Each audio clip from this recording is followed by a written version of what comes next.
Hello and welcome to Lost Love Chronicles. I was dressed for work, sitting at the breakfast table with my cup of coffee and the morning newspaper. Janet was still in the bedroom, dressing for work.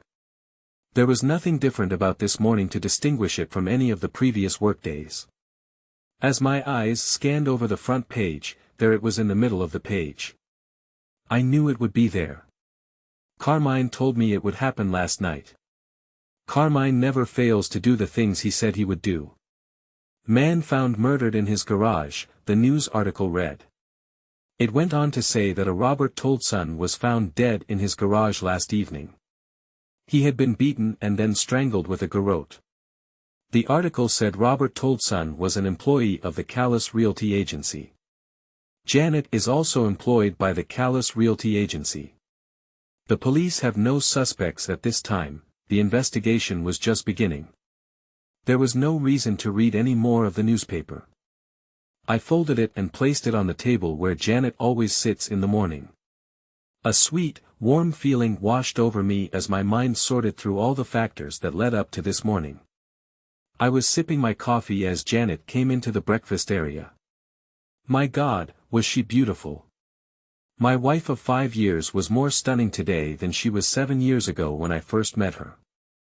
There was no "good morning, dear" from either of us as she pulled out her chair and poured herself a cup of coffee from the carafe. It's hard to believe just how far our marriage had plummeted in the past year. Our eyes met for a brief second, a slight smile passed my lips as I acknowledged her arrival. She said nothing to me. It had been this way for the past 2 months after the major blowout we had about her increased working hours. She seemed to crawl into her shell and did not wish to come out. I guess her coldness bothered me more than anything else. During our courtship and the early days of our marriage, Janet was such a warm, loving companion. I truly missed that closeness. Now, all of that was coming to an end. Janet picked up the paper in one hand, coffee cup in the other. Her eyes flashed across the headlines and started down the page as she took a sip of coffee. All of a sudden, she spewed the coffee from her mouth as her eyes seemed to bulge from their sockets. "Oh God, no," she cried out as her eyes were transfixed on the article about Robert Toldson's murder. I just sat there in silence.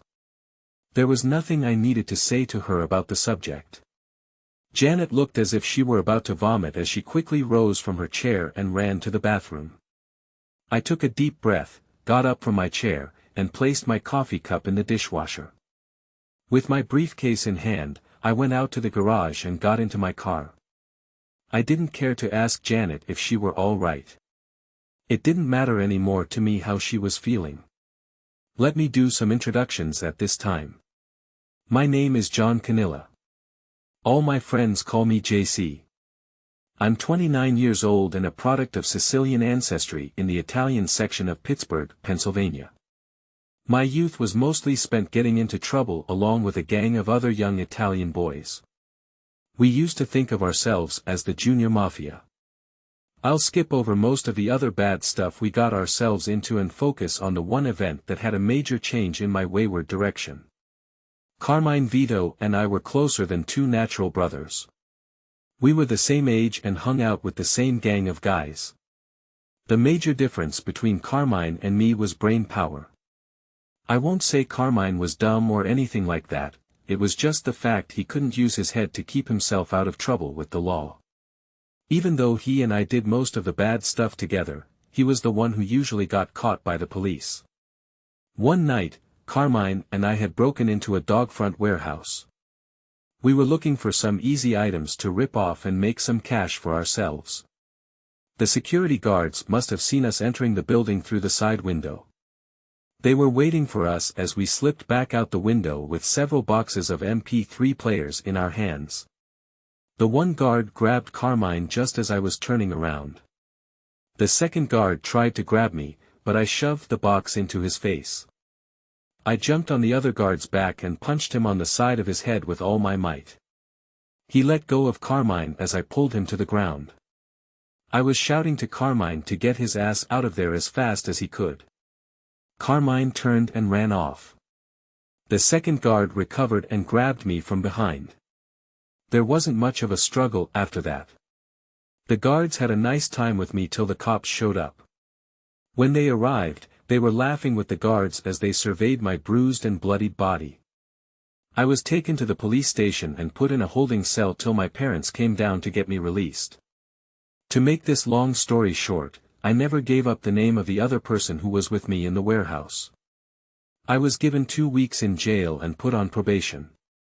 Carmine called me several times to apologize for him skipping out when the guards grabbed me.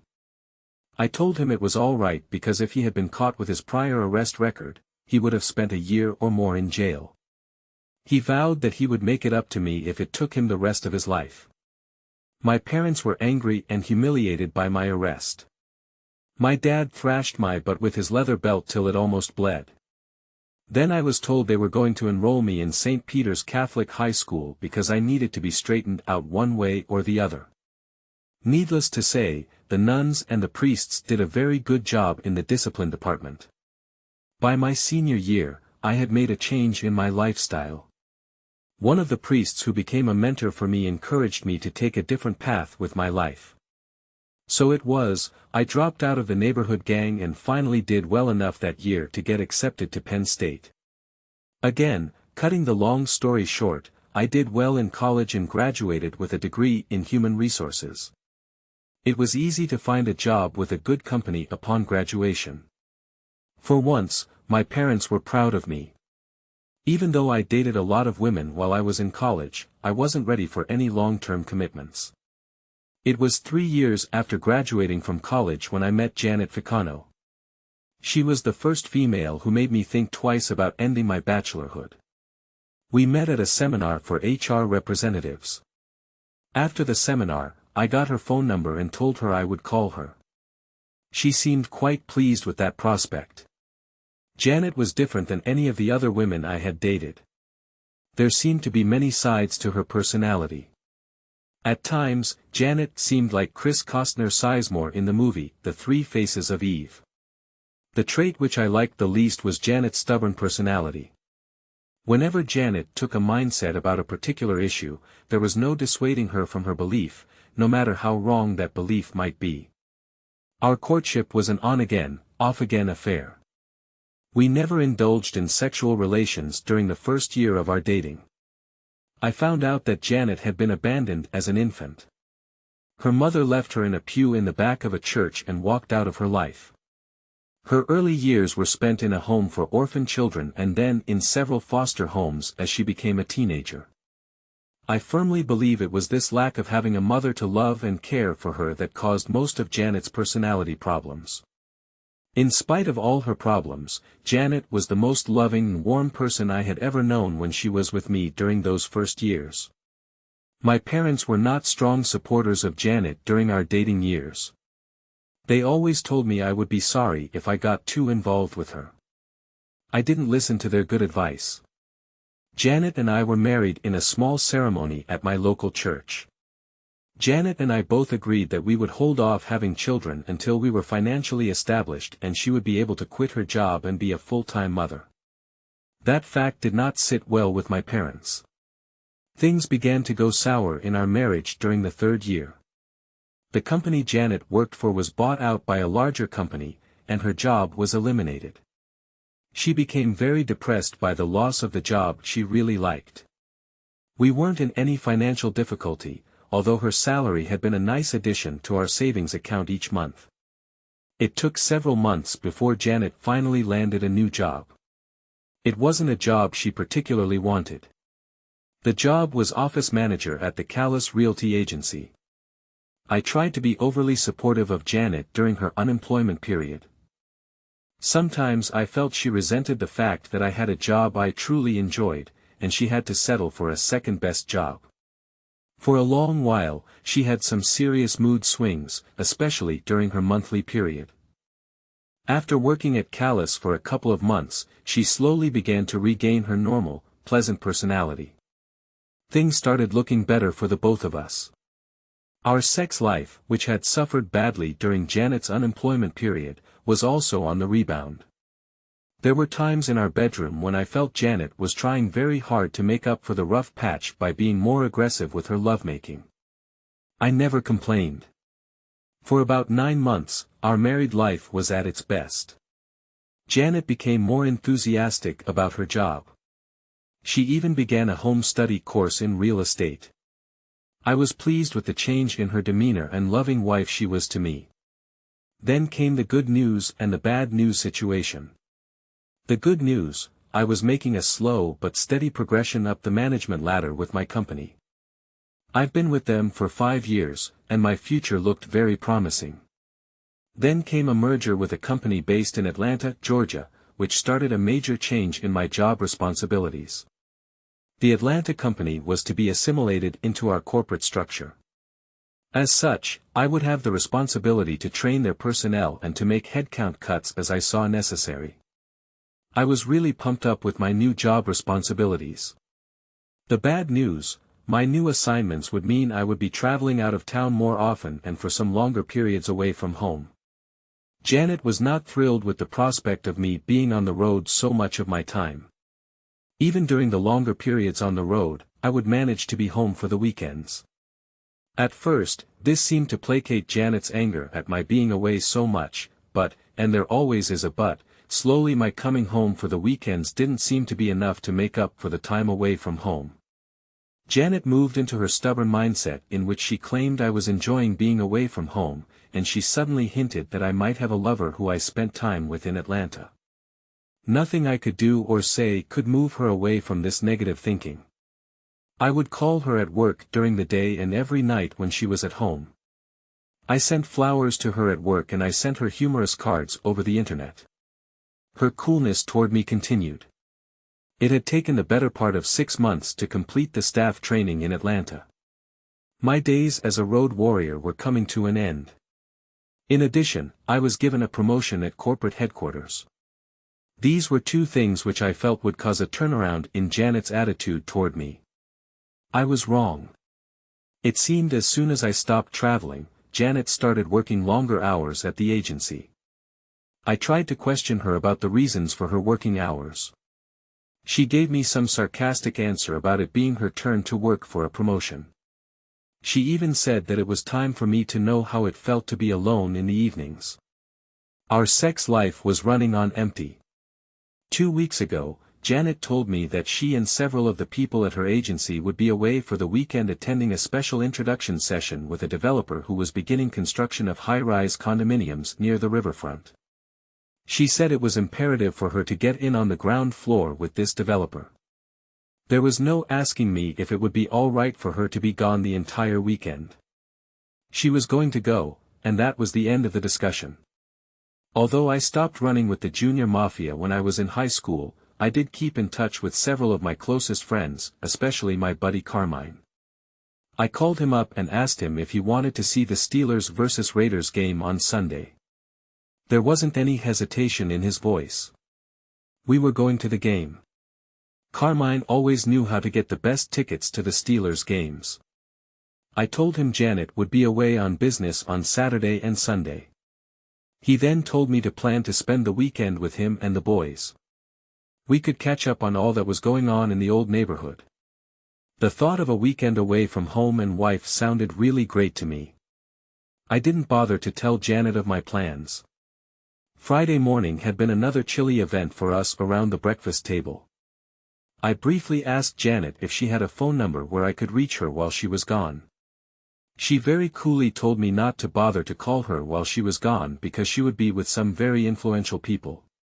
Taking phone calls from her husband would make her feel like I was a father checking up on his teenage daughter. I didn't press the matter any further. In the afternoon, Janet took her weekender luggage and headed off to the airport in Atlantic City. Carmine was really glad to see me. It had been over a year since the 2 of us had gotten together.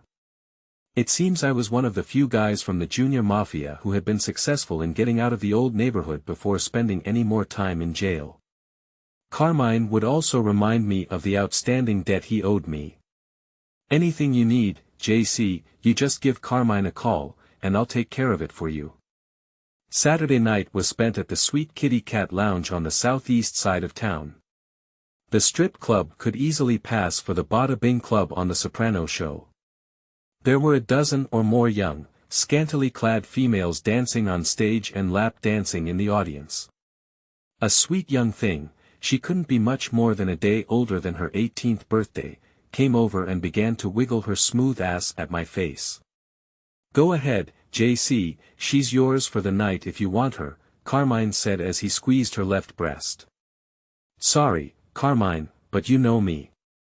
Always faithful to my wedding vows. I can't say I'm not seriously tempted, but I do believe in loyalty and fidelity." I looked at the lovely young stripper and just shook my head no. She pouted for a second and then moved on to try her luck with another horny male customer. "Damn, you're really serious about this fidelity thing, aren't you, JC?" Carmine said with some disbelief in his voice. "You got that right. Without fidelity, there's nothing. No love, no marriage." The next morning was a typical cold, windy Pittsburgh day, but that didn't matter to the horde of fans who trekked off to Three Rivers Stadium to see the game between the Steelers and the Raiders. There is a bitter rivalry between these two football teams which borders on gang warfare ever since the Steelers snatched victory from the jaws of defeat in one of the NFL's most memorable moments with a fortunate bounce. Franco Harris found himself on the end of an unlikely reception that changed the outcome of a fantastic defensive struggle with the Oakland Raiders in the first-ever playoff game at Pittsburgh's Three Rivers Stadium. Neither team has forgotten that legacy. It's a good thing guns are not permitted on the playing field.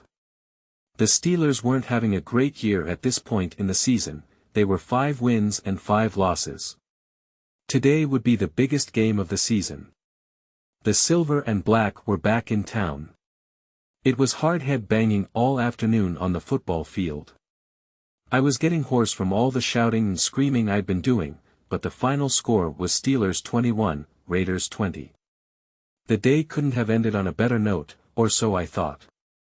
As much as Carmine wanted me to stick around and get shit-faced with the rest of the guys, I had to bow out and tell him another time. Tomorrow would be a hard day at the office, and I knew I didn't need a hangover on top of all the other job pressures. Besides, Janet was coming home this evening, and I wanted to be there when she got home. Janet did not come home Sunday night. I left for work Monday morning with some serious doubts going on in my mind about the latest developments in my marriage. There had been a sense of impending doom whenever I thought deeply about the state of the relationship between Janet and myself. Sure, there were rough patches in all marriages, but maybe our marriage had decayed into something more than just a rough patch. The workday was as hectic as I thought it would be when I left home in the morning. Several high-level meetings and a harassment lawsuit brought against the company were high on my agenda. It wasn't until 5:30 when I had a chance to sit down and check my emails. There were a dozen emails from the staff along with the latest information on the lawsuit. Near the end of the list of emails was one that seemed to jump off the screen. It was titled, "Who was the last one to know?" As I opened the email, expecting some humorous animated cartoon, I was suddenly faced with a photo of Janet and another man engaged in a passionate embrace and a lip-locked kiss. At the bottom of the photo was a text message which simply said, "Want to know what happened after this? Click on the next link." A cold chill raised up my spine as I hesitated for a moment as I stared at the photo of Janet kissing another man. Then I clicked on the next link. The screen flashed up another photo. This time, Janet and the man she was kissing were both nude and standing together in a motel room. Again, at the bottom of the photo was a text message which simply said, "Want to know what happened after this? Click on the next link." My hand was trembling. There was a tightness in my throat and chest as the nude image of my wife burned itself into my brain. There was a part of me that did not want to see the next photo. Still, I knew I had to click on the link. The next photo was the end of my marriage. Janet was on the bed on all fours with the same man in the other 2 photos. There was an expression of lust and ecstasy on Janet's face. The only woman I had ever completely loved was nothing but a cheating adulteress. I loved and trusted her with my whole heart. Now she was ripping that heart out of my chest. The text at the bottom of the photo simply said, "Dick provided by Robert told son." My worst nightmare had just been shoved in my face. There was no doubt that Janet's coldness toward me over these past couple of months was more than just a wife being irate at her husband. Her coldness was akin to the rigor mortis setting into our dying marriage. What follows anger and rage for me? It was a calm resolve which I had not felt in a very long time. Infidelity and betrayal would not stand in my lifetime. There were two people who would pay dearly for the insult they knowingly heaped upon me. My first thoughts were about the person who sent the incriminating emails to me. There was no name or other indication where the emails were sent from. Questions kept banging around in my head. Why would someone send this email to me? What would they hope to gain from exposing my wife's infidelity? Were they friends of mine or enemies of Janet? I would have to work out that problem later. I slipped a CD disc into my computer and made a copy of the email along with the 3 photos. Then I deleted the email and followed that with a scrubber program which erases all evidence of the email from my hard drive. As I sat back in my swivel chair, trying to make sense of Janet's betrayal of our marriage, the only explanation I could come up with was to blame it on Janet's multiple personalities. Yet, if she wanted a divorce, I would have given it to her, and we both could have walked away from this train wreck of a marriage. But now, my revenge would be swift and complete. I would take no prisoners or give any mercy to either of them. The plan was beginning to gel inside my mind. I left the office building and went around the corner to a pay phone. The number I dialed was an untraceable pay-as-you-go cell phone. "Carmine, I think it's time for me to collect on that debt you owe me." When I got home around 7:30, Janet was already home and watching TV. She didn't get up and run over to hug and kiss me. She just looked up and simply said, "You're coming home late." "So were you," was my simple reply as I moved into the kitchen area. Nothing else was said between the two of us. I took a beer out of the refrigerator and walked down the hall to the spare room I had converted into an office. I locked the door behind me. When a person is convicted of a capital crime in this country, there is usually one of 2 sentences the guilty person could receive: the death penalty or life in prison. In my revenge plan, there would be 1 death penalty and 1 life in prison sentence. I needed some quiet time to think through the rest of my revenge plan. Carmine would do his part in settling the score with Mr. Robert Toldson for me. Settling the score with Janet would be a personal effort on my part. I had to put everything in place to make the revenge seem to the police a simple matter of a wife running away from her loving husband. Over the next couple of days, I continued to send flowers to Janet's office for everyone to see that her loving husband still cared about her. I made reservations for dinner at a restaurant near the place where she worked. I left messages for her to meet me there for dinner. She never showed up. I told the maitre d' to give our table to someone else. I made sure he would remember me being stood up by my wife. Janet came home later that evening, no explanation, no reason for not showing up for our dinner reservation. The fact of the matter was, I simply didn't care for anything she might have said in her defiance. The die had been cast. The wheels of revenge were in motion. Later the next day, a courier came to my office and handed me an envelope marked, "Personal and Confidential." It was a single sheet of paper. The heading was in bold print, "Destroy after reading." The first sentence simply said, "Get an airtight alibi for tomorrow night." The second sentence had a name, Carlos Mandara, and a phone number. I read and reread the phone number until I had it memorized. The sheet of paper was then sent through the paper shredder. I picked up the shredded pieces to take with me. They would be dropped in a number of different trash cans outside the office building. That evening, I beat Janet home from work. I changed clothes, poured a tall Jim Beam, and sat down to listen to some smooth jazz. The TV would not go on tonight. It was to be my night as king of my castle. Janet would have to find some way to entertain herself. There was no confrontation with Janet when she got home. She quickly sized up the scene and turned around and walked out the door again. I'm not sure where she was going, maybe out to eat, maybe out to meet Robert Toldson again. I could care less. The sand in the hourglass was almost empty for the two of them. I was in bed when Janet finally came home and slipped quietly into bed alongside me. Silence was the loudest noise to be heard before I fell asleep. Thursday evenings are the usual poker night for several of the guys from work. I had joined in the game a couple of times just to keep in touch with the rumor mill that was always busy at the office. It's amazing what bits of information you can find when guys loosen up with a few drinks in them. The game was held in the back room of the old Stagecoach bar. This was going to be my airtight alibi for the rest of the evening. This time it was me who slipped into bed early in the morning.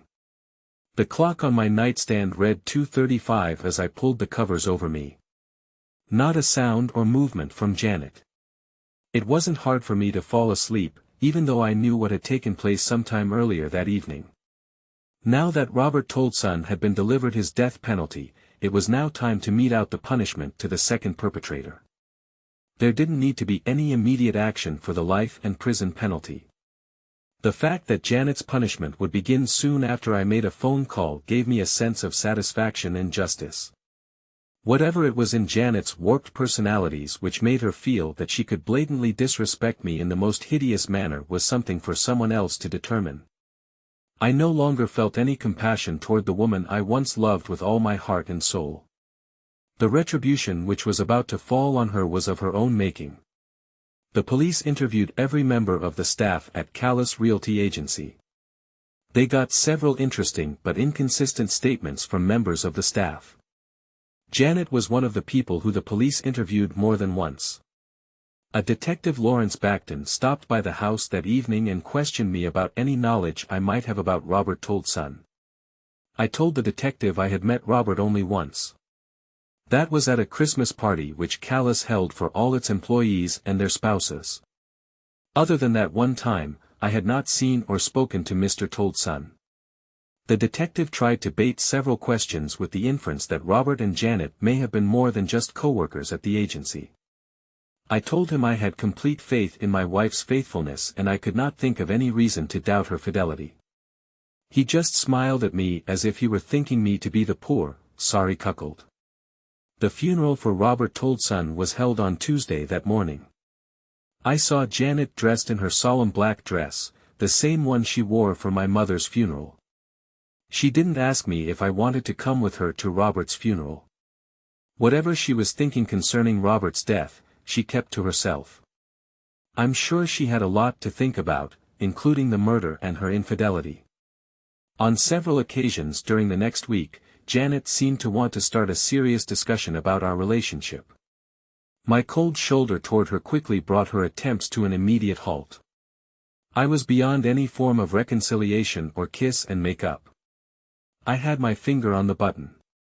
I could push it any time I chose to end the charade. 3 weeks after Robert's murder, the police investigation seemed to peter out. The police could find no new leads. Someone indicated there was the possibility Robert might have been murdered by a loan shark or a bookie. During those 3 weeks, Janet's mental state continued to deteriorate. She seemed to be more absent-minded and confused. Little things seemed to frighten her. I offered no aid or comfort to her. Too bad, I would think to myself as I watched her slowly falling apart. Finally, on the following Thursday, I made the phone call to Carlos. He already had the plan in place and was anxious to get it underway. Janet had only hours before her new life would begin. Friday morning, I was off to work before Janet was dressed. I did not want to see her this last time in my house. The sand in the hourglass was empty. A car with 2 men was parked across the street from our house. The kidnapping occurred at an intersection where there was a 4-way stop sign. A car in front and back of Janet's car blocked any attempt for her to drive away. With the precision of a Delta Force team, 2 men moved into action as soon as the driver's door was opened. A needle was stuck into her arm as the seatbelt was cut away from her body. Janet was pushed into the passenger seat as one of the men got in behind the steering wheel. The 3 vehicles drove off quickly. The total elapsed time was less than 30 seconds. There were no witnesses. At 11 o'clock that morning, in a branch bank located on the east side of town, a woman dressed and made to look exactly like Janet walked into the bank and handed the teller a withdrawal slip for $25,000 from our joint account. The lady had a driver's license and passport as proof of identity. It took several minutes for the teller to get the withdrawal in the form of a cashier's check. A guard escorted the woman out to her car. He noted the license plate as the woman drove out of the parking lot. The line of passengers at the American Airlines ticket counter was not very long as the Janet lookalike made her way to the smiling clerk behind the counter. She picked up the boarding pass after showing the clerk her photo ID and passport. The flight reservations had been made online the night before. The first leg of the trip was to JFK Airport and then a non-stop on flight number 951 to Rio de Janeiro. Her flight left Pittsburgh at 4:45 in the afternoon for JFK, New York, then at 10:30 that evening, the American Airlines plane lifted off the runway, taking the passenger Janet Canilla on an overnight flight to Brazil. I waited till noon on Saturday before I called the police to report a missing person. Surprisingly, Detective Lawrence Backton was the officer who came to the house to take the report. I told him Janet had not come home at her usual time. I tried to call her on her cell phone but I got the non-in-service notification. I called Amanda Stoka, one of Janet's close friends at Calcas Realty. Amanda told me Janet had not come to work yesterday. She didn't even call in to report off. Detective Backton was making some cryptic notes in his little notepad. Every now and then, he would look up at me. He finally began to ask questions about my marriage. Were we having problems, and did they have anything to do with Janet's disappearance? I told him the same thing I said when he questioned me after Robert Tolson's murder. Our marriage was fine, and I could not think of any reason why Janet would voluntarily disappear. He then asked me if I had anything to do with foul play involving Janet. Again, I told him I loved my wife and I could not harm her. Lying to the police was an actor's trait which I developed at a very early age running with the junior mafia. It still worked well for me. It was 3 days later when Detective Backton came to my office during business hours. I guess he wanted to personally gauge the husband he was dealing with after being ushered into my office. He sat down and gave me a tight-lipped smile. "Do you have any news concerning Janet's whereabouts?" I wore my distressed husband's face as I questioned him. "Yes and no, Mr. Canilla. We did some retracing of Janet's activities after she left her house on Friday morning. Several people claim they saw her having coffee at the Denny's restaurant on Bennett Street around 10 o'clock on Friday morning. She then showed up at the Allegan National Bank around 11 o'clock. We have a video surveillance tape of her at a cashier's window making a $25,000 withdrawal out of your joint savings account." D.T. Backton stopped to assess the shocked expression on my face. My acting must have passed the test as I asked in shocked amazement, "Janet took $25,000 out of our savings account?" "That's not possible. She didn't tell me anything about her wanting to withdraw any money from our savings. The facts are pretty clear. The cashier made photocopies of Janet's driver's license and her passport before she made out the cashier's check. I'm sure that once you see the surveillance tape, you'll be able to identify the person at the cashier's window as your wife, Janet." Again, D.T. Backton stopped to gauge my reactions to his disclosure. "I still think there must be some mistake, Detective. Janet and I talked about everything that's happening in our marriage. I'm sure she would have told me if she needed a large sum of money." My bewildered look backed up my words as I stared back at the police detective. I knew the detective was holding on to the most devastating news till last. I had to prepare myself for another acting encore. "The most disturbing news, Mr. Canilla, is the fact that your wife purchased airline tickets to New York and on to Rio de Janeiro. We located her car in the long-term parking lot at the airport. Her flight left Pittsburgh Friday afternoon at 4:45 and then her flight to Rio left New York at 10:30. We contacted the Rio de Janeiro police in hopes of locating Janet. She seems to have vanished once she arrived in Rio." D.T. Backton was now staring hard at me, waiting for my reaction. "No, no, this is craziness," I shouted at him. "Janet would never do anything like that. I know she loves me, and I love her.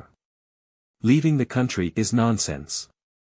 "Lay it on, John," I was telling myself as I acted out the betrayed husband script for the detective. I began to cry right in front of the detective. There was silence in my office for a minute or so before the detective started talking again. "Do you think this has anything to do with the murder of Robert Toldson?" "What? How do you even dare to ask that question? My wife had nothing to do with that murder. You interviewed her yourself. She was never charged with anything connected with that case. We never charged your wife, Mr. Canilla, but she was high on our suspect list. Several other people we interviewed told us they suspected your wife and Mr. Toldson were lovers." His eyes seemed to be boring holes into my head. "You got to be kidding. First, you give me all this about my wife leaving the country, then this accusation she was involved with the Toldson murder. You better have more proof than some office gossip to back that up." My eyes were boring holes into his head. "We're still working that case, Mr. Canilla. Now that your wife has fled the country, our suspicions about her involvement in the murder have increased." He paused for a long second. "There was evidence at the crime scene that the murder was more than just a mob hit for money. The attack on Toldson's body indicated there was a sexual angle to the murder. Toldson was tortured and beaten for several hours before he was strangled." I made a small laughing sound as I responded, "And you think my petite wife did all that? She can hardly open a pickle jar, let alone strangle anyone. Your accusations seem to be getting more ridiculous every time you open your mouth." I wanted to sound like I was getting pissed at D.T. Backton. "Maybe so, Mr. Canilla, but all the evidence so far points to your wife's involvement. She may have had someone else helping her." He paused with his lips. "And you think I was that other person?" I shot back at him before he said another word. "We thought you might have been involved, but you had a solid alibi for the time of the murder." His voice was not convincing. "Okay, let me get this straight. You come here today, tell me you haven't found my wife, but you believe she left the country because she was involved in a murder. You also implied that I was a likely suspect in helping her with that murder." I paused as I shot a glaring look directly at him. "Now did I get all of that correct, detective?" He just sat there looking back at me, trying to determine if my indignation was just false bravado.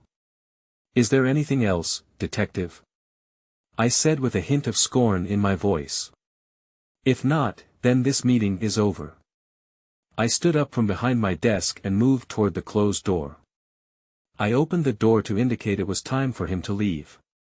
D.T. Backton got up from his chair and moved slowly to the door. "Thank you for your time, Mr. Canilla. I'll keep you informed about your wife's disappearance." He didn't extend his hand. I didn't offer mine. I closed the door after the detective left and settled back in my swivel chair. I was sure D.T. Bond's visit was intended to find out more information than to give me any substantial information about the two cases. I slowly mulled over every statement he made and every question he asked. It was certain he felt I may have been involved in either or both of the cases he was handling. Yet, my alibis were solid. I was playing poker on the Thursday night Robert Toldson was murdered, and I was in meetings all day last Friday when Janet went missing. It was Saturday morning, 2 weeks after Janet's disappearance. I had heard nothing from either Carlos or Carmine. I had no idea where Janet was or what was happening to her over these past 2 weeks. There were several times when I got the distinct feeling I was being followed when I went to work in the morning and when I came home at night. My movements were very carefully planned to work back to home and some grocery shopping on the way home. Nothing which could be taken as an evasive move or the actions of someone trying to hide something. I called D.T. Backton every other day to inquire about my missing wife. He had nothing new to report. The Brazilian police had not found any evidence of Janet after her arrival in Rio. I called Domino's for a pizza that afternoon as I sat around watching some college football on TV. The doorbell rang, and the pizza delivery guy was standing there with my hot pizza. I paid him and gave him a couple of bucks for a tip. As I opened the pizza box in the kitchen, there was an envelope sitting on top of the pizza. I opened the envelope and pulled out the sheet of paper. Tomorrow morning, dress for church. Go to the 10 o'clock Mass at St. Peter's. During communion, slip out the side door on the east side of the church. There will be a dark Ford Crown Victoria waiting outside. Get in. I held the sheet of paper in my hand, knowing this was to be a last meeting with Janet before Carlos shipped her out of the country.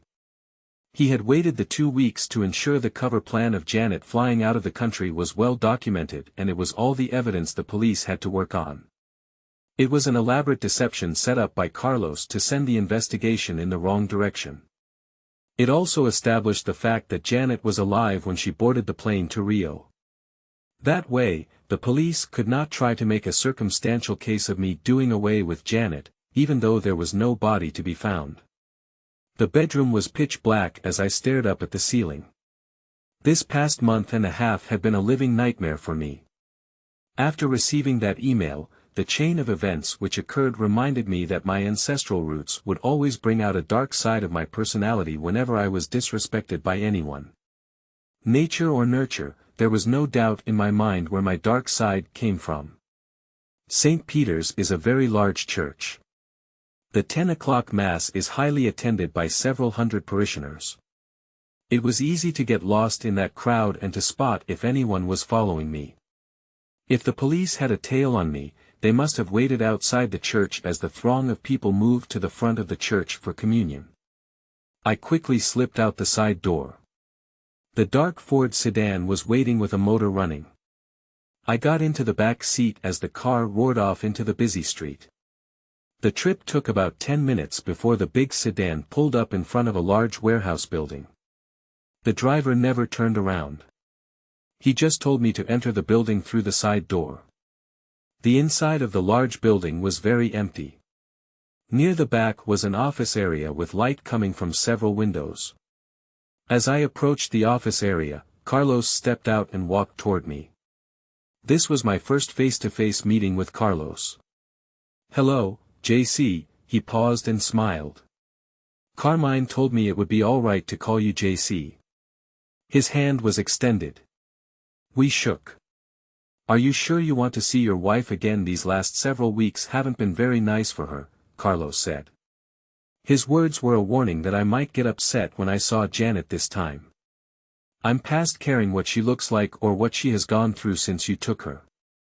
I started to walk toward the open door. "Is she on drugs now?" I asked as I stopped at the door. "No, but I'm sure she wishes she were.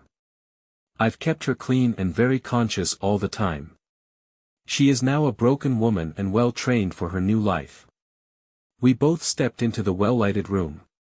In the middle of the room was Janet. She was tied to a chair.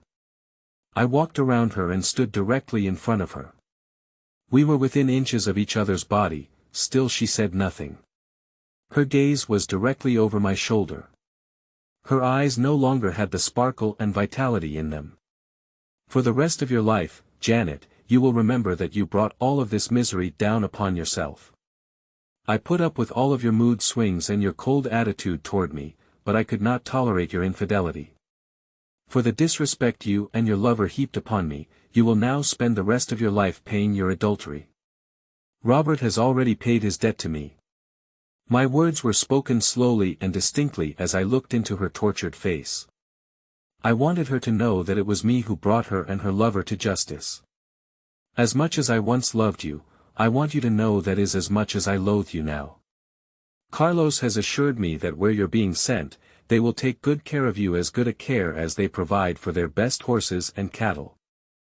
I stood there another second as I could see a tear forming in Janet's eye. It was all the acknowledgement that I received from her. Her body remained in her rigid position as I turned and walked out of the room. The Ford sedan returned me to St. Peter's, where I went inside as the 11 o'clock Mass was just ending. I left the church and drove out of the parking lot straight home. There was a hard knot inside my gut that needed to be drowned with some Jim Beam. It's been 3 years since the last time I saw Janet. I have almost forgotten her completely. There are no traces of her in my life anymore. I even sold the house we were living in at the time of her disappearance. Both of D.T. Bacton's cases have been moved to the cold case file. I do spend more time with Carmine at the Sweet Kitty Cat Lounge. I have sampled all the offerings of that sweet young stripper on more than one occasion. Marriage for me is out of the question. My 5 years with Janet were enough to convince me that women are more trouble than they are worth once you marry them. My parents were right about regretting my involvement with Janet. Someone once told me that children should listen to the advice from their parents. Children rarely do listen. P.S. Later, I found out that it was Amanda Stoka who sent me the email. It seems she was Robert Tolson's lover before he dumped her for Janet.